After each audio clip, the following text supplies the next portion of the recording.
Hello viewers. நீங்க கேட்டுட்டு இருக்கிறது வெறு ரிவ்யூ. நான் தான் உங்க வெறு. நாம இந்த உள்ள பார்க்க போறது நம்ம ஜாக்கி சான் நடிவுல வெளிவந்திருக்க படம் தான் எ லெஜண்ட். இந்த திரைப்படம் எப்படி இருக்கு அப்படிங்கிறத அந்த உள்ள பார்த்துடலாம்.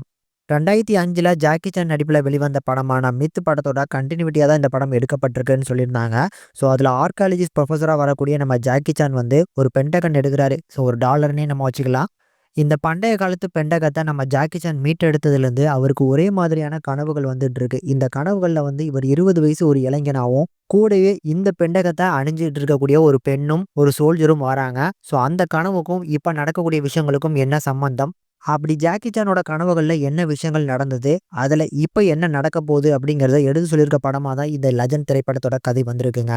இந்த கதைக்கு இவங்க குடுத்துருக்கக்கூடிய அந்த விஷுவல் எக்ஸ்பீரியன்ஸ் நல்லா இருந்துச்சு. ஸ்க்ரீன் பிளே வைஸுமே வந்து பார்த்தீங்கன்னா, அந்த நான் லீனியரா போவாங்க. கரண்ட் போர்ஷன்ஸும், அந்த ஃபிளாஷ்பேக்ல அந்த கனவுல வரக்கூடிய போர்ஷன்ஸும் மாத்தி மாத்தி காமிக்கிறாங்க. ஸோ அது மட்டும் சில இடங்கள்ல போரிங்கா இருக்கு. ஒரே மாதிரியான ட்ராக்ல வந்து போகலாம். பட் இந்த படத்துல ஒரு 75% வந்து அந்த ஃபிளாஷ்பேக், அதாவது அந்த பண்டைய காலத்துல இருக்கக்கூடிய போர்ஷன் தான் வருது. அதுல நம்ம ஜாக்கி சான 20 வயசு இருக்கக்கூடிய ஒரு ஆளா காமிச்சிருக்காங்க. அதுக்கான அவுட்புட் நல்லா வந்திருக்கு.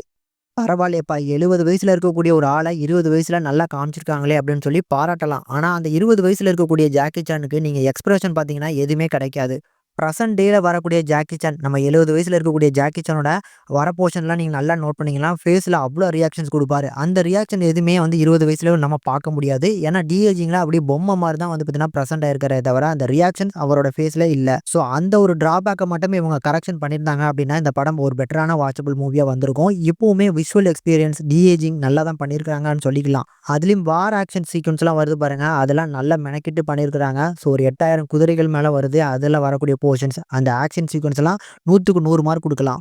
நடிச்ச நடிகர்கள பத்தி சொல்லணும்னா, பெர்ஃபார்மன்ஸ்ல நம்ம ஜாக்கி சான சொல்லணும்னு அவசியம் இல்ல. அவரோட பெர்ஃபார்மன்ஸ் நல்லா தான் இருக்கு. அந்த டீஏஜிங் பண்ணக்கூடிய பெர்ஃபார்மன்ஸ்லயுமே அவர் நல்லா பண்ணியிருக்கிறாரு. டீஏஜிங்னால அந்த அவுட்புட் வெளியில அந்த அளவுக்கு தெரியல அப்படின்னு தான் சொல்லலாம். மத்த கேரக்டர்ஸ் எடுத்துக்கிட்டோம் அப்படின்னா, ஹீரோயினா வரவங்க, அதுல வந்து கரண்ட் போர்ஷன்ல நம்ம ஜாக்கி சான் கூட டிராவல் பண்ணவங்க, இந்த கேரக்டர்லாம் நல்லா டெவலப் பண்ணியிருக்காங்க. பெர்ஃபார்மன்ஸும் நல்லா பண்ணியிருக்காங்க. மித்தபடி ஒரு ஒன் டைம் வாட்சபிள் மூவி தான். நம்ம ஜாக்கி சானுக்காக வேணா கண்டிப்பா ட்ரை பண்ணி பார்க்கலாம். தமிழ் டப்பிங் அருமையா பண்ணி குடுத்துருக்காங்க. ஃபைனலா எ லெஜண்ட் திரைப்படத்துக்கு நம்ம சேனல்ல குடுக்கக்கூடிய ரேட்டிங் வந்து 5க்கு 2.8 வரைக்கும் ரேஷியோ குடுத்துருக்கோம். உங்களோட ரேட்டிங் என்ன அப்படின்னு மறக்காம கமெண்ட் செக்ஷன்ல கமெண்ட் பண்ணுங்க. இந்த வீடியோ பிடிச்சிருந்தா மறக்காம லைக் பண்ணி, ஷேர் பண்ணி சப்போர்ட் பண்ணுங்க.